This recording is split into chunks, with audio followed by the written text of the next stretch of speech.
Good morning, good afternoon, good evening, good night, whatever time you're watching this. Hello. I just made a follow-up appointment for our pediatric ophthalmologist.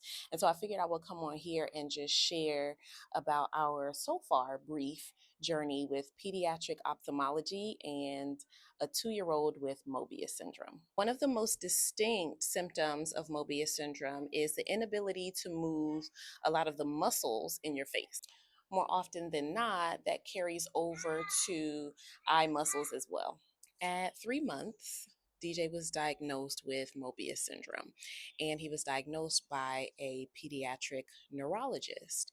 One of the first doctors she told us that we should go and see was a pediatric ophthalmologist. So we saw that doctor at about the 4-month mark. Now, our first ophthalmologist that we saw, we are not going back to, okay? We had to find a new doctor. We went to that appointment and she dilated his eyes, she checked him out, she diagnosed him with optic nerve hypoplasia, which just means the nerve behind his eyes is not very well connected. And she basically told us he would not be able to see. So I was distraught, of course, as any parent would be. I thought, my child was going to be blind. He would need a walking stick. He would need all this additional care. And I was just distraught. So our instructions were to follow up at the 1-year mark. We found a new doctor and followed up with that new doctor at the 1-year mark. Now, between the 4-month visit and our 1-year visit, DJ was acting like a normal kid who could see. He would pick up toys, he would pick up his food. We didn't have any reason to believe that he could not see well.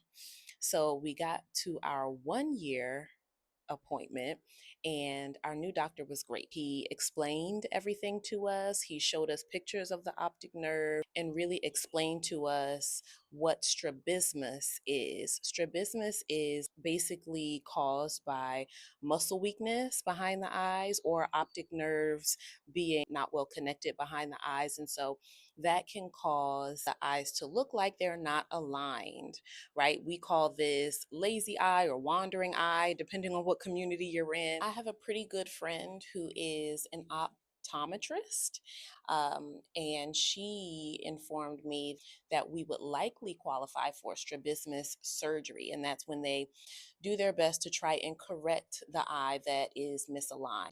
Now, for anyone who is going through something similar, I did a little research on strabismus surgery and found that most children will qualify for it because it's deemed a social necessity. So check that out depending on what state you're in. Make sure you have all the information that is pertinent to you and your case. We are going to follow up with our new pediatric ophthalmologist in about 2 weeks, actually. So I'll keep you all posted on that. I'll keep you updated, and I hope this video helps someone. Have a good day.